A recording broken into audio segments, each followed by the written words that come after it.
Hi, I'm Eric, and I'm a social studies educator, historian, and host of this, the Everything is a Primary Source podcast. I'm also an avid collector of popular culture artifacts. I love what I find at thrift store outlets, garage sale leftovers, and what I spot just making my way around the built world. I enjoy sorting through boxes of free books and magazines, not to mention online collections like Internet Archive, and of course the Library of Congress. But you don't need to spend your time digging through bins or following online rabbit holes to get a look into the past. The movies and TV we watch, the books we read, and the games we play are all documents of the past. So is fashion, food, music, toys, even the roads we travel on and the places we live and work in. Everything is a primary source. This podcast is the result of exhibiting these kinds of artifacts in public, getting passersby to select an item they connect with, and then chatting with me to see what it says about the time, place, and people who made it. The conversation you are about to hear, therefore, is your history, my history, our history, through popular culture.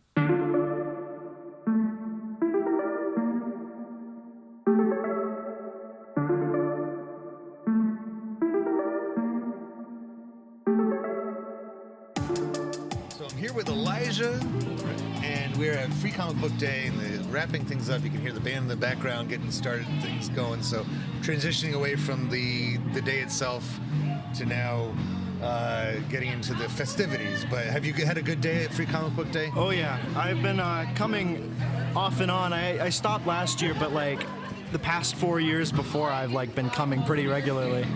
And it's such a fun place where everybody, even if they're not like really into comics and stuff, just you have to be on a day like this. Everybody is so showing their fandoms and everything going on here. Oh yeah, so. it's geek culture at its finest. And it's such a nice setting for it too. And I like how Rochester downtown comes alive with this event. It's gonna be a shame to see it go away. So are you a longtime fan of Spider-Man? Do you think that I'm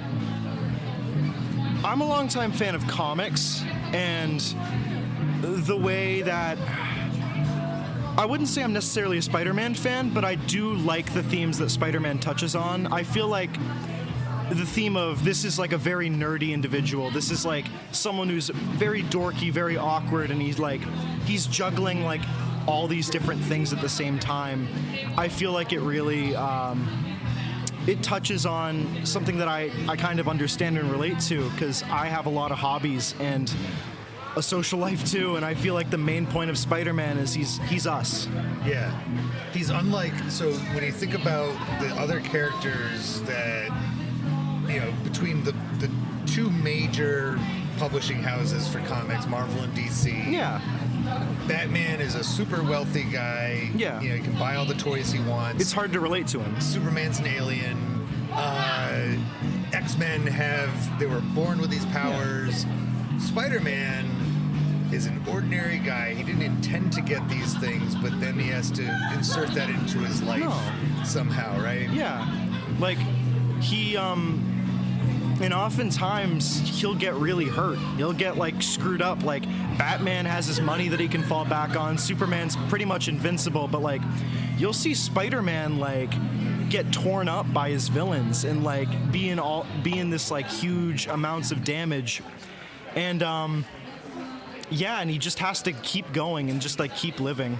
Like, if I'm not mistaken, he's 60s, right? Is when Spider-Man shows up as mid-60s. Oh, I have no idea. So. I think he's that early, because I feel like, and he has gone through changes over the years. There's different versions, and we've been seeing that in the theater lately with the Inside the Spider-Verse movies and things like that. Do the webs come out of his forearms? Do they come out of like a machine that he makes the goo for? Yeah. So at one point it was Doc Ock and like in his brain. And it's like, but he still hasn't varied that much. It's still ultimately the same.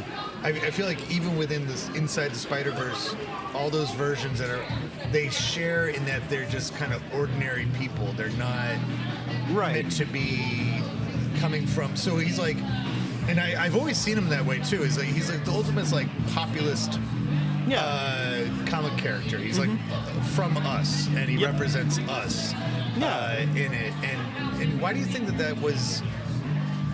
is that aspect kept the character popular consistently all these That years? and I feel that Spider-Man and his rogues gallery are better than anyone else, than any other superhero and their villains, because when it comes to Spider-Man, he's got citywide villains. He's not like the X-Men or Doctor Strange or Superman. He's not fighting gods and these giant aliens that are gonna kill everyone. He's fighting people that are like robbing banks and stealing shit. Like he's more on our level, and that also makes him more fun as a character. Is that he's fighting people with like guns, and like he's just like criminals that are like stealing a car. Right. Like he stops like citywide crime. Right. And he's that's cool. Even though he's above all of us when he climbs and he swings around on his web. Yeah. He's street level. Like if he runs out of webs, he takes the train. Right. He kind of, and it's. I know it was the poster that was actually given to me by one of the creators inside. He stopped by earlier and just like, hey, you could use this, of the 2002 Spider-Man movie that started this conversation in the first place. That one I think kind of missed it a little bit. I was so excited when that movie came out because I was desperate for a Spider-Man in the movies. He's like destined to be in the movies for so long. Right. And when it came out, I was just so excited, and that's what carried me through it. And I liked it a lot originally. But the more I watched it, I'm like, man, I spent a long time on where he comes from.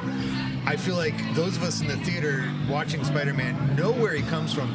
I thought the best way to start that movie should have been, and it kind of works out that we kind of have like this punk rock music in the back, because I thought that would have been just like the perfect, like, movie starts out with a bank being robbed or a jewelry store heist, and then out of nowhere, here comes Spider-Man, and he kicks a guy down the street, and he makes his funny remarks, and I do like it that like there's a lot of shots in that movie where he's just alone or on his own trying to like fumble his way through things. Like when he's in the gymnasium, like he's completely on his own. When he's hunting down the guy who's like the carjacker who got his uncle, he's like on his own, and it really just like feels like he's just taking on so much, and he doesn't really have like a system to lean back on. And that Spider-Man is just like he's holding all these threads together by like nothing. I wonder, that's a good way of it, threads. I wonder how many kids over the years have tried to be bit by spiders.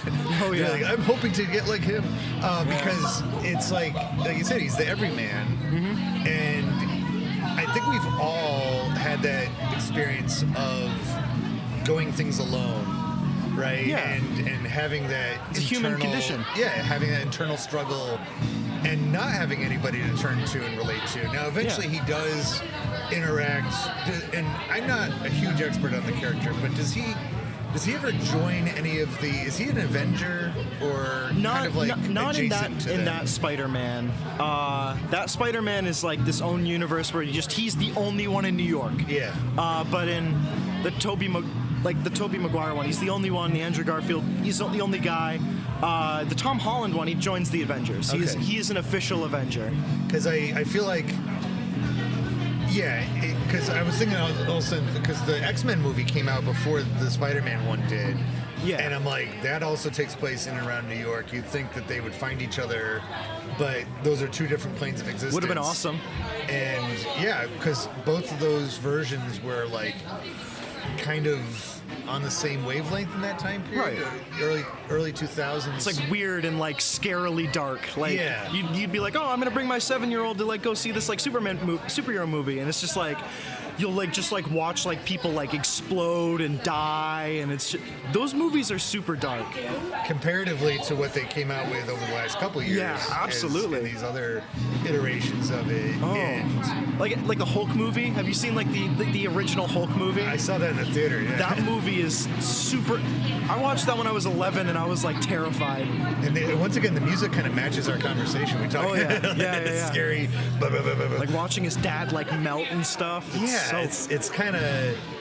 And now that I think about it, I'm like, yeah, it's kind of like historic now. That's like 20 years old, those movies. And they were kind of hashing out, what are we going to do with these characters? Now that we have the special effects capabilities to make a man look like he's actually Spider-Man. Right. Or to make a guy turn into the Hulk convincingly. Yeah. And not just use a bodybuilder like Lou Ferrigno to play him and color him green. What are we going to do? Now that we have that ability, what are we going to do with these stories? And I don't know, they seem to have, like, you just rattled off like several people have played Spider-Man in just 20 years. That's kind of like they haven't actually found their way yet. I guess the Tom Holland one is the one that took more than the other ones, right? Yeah. But he always stays ordinary. Yep. He's still just a regular guy. He's not super buff. He's not, he's just kind of like a nerdy guy that, and I think that's why his job at the Daily Planet kind of makes sense. Not Planet, Daily Bugle, because he's a photographer. He's not the cool reporter guy that Clark Kent is over at DC World. But thank you, Eli, this has been a great day for me. I hope you've enjoyed it. And yeah, I'm glad absolutely. to end my conversations with such a good one. Before I go, what is your favorite Spider-Man villain? I always liked Venom because he's Venom and Carnage, like those kind of classic. Like I love how they're like kind of born from Spider-Man in a way. Yeah, and it's why he has like the giant spider on his chest. Yeah, and I love it's almost like the connective tissue that they share with him, both actually and that to make a villain, you make a guy look more or less like your hero is kind of a cool dynamic instead of something completely different, like Fantastic Four and Doctor Doom. Like they don't have anything in common with each other. Who's your favorite? Oh, the Wall. The Wall. He's this giant brick wall, and his line is here's one wall you'll never crawl. And that's it. That's it. He's the Wall. What a fun world to write comics for, Oh, you could just, it's a Spider-Man. Thank you, Eli. Thank you.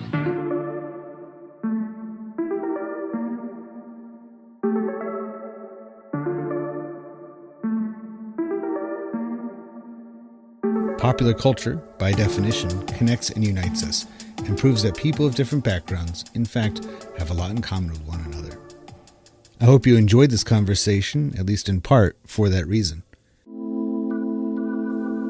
If it connects with you and you'd like to add to it, or any of the podcast episodes, just visit everything-history.com and search for the Everything is a Primary Source project, which can be found in the classroom section of the website. We'd love to hear what you have to say. Be sure to rate and share this podcast wherever you are listening to it now, and follow Everything as a Primary Source on social media, including YouTube and especially Instagram. Thank you for listening to the EPS podcast, where everything is a primary source.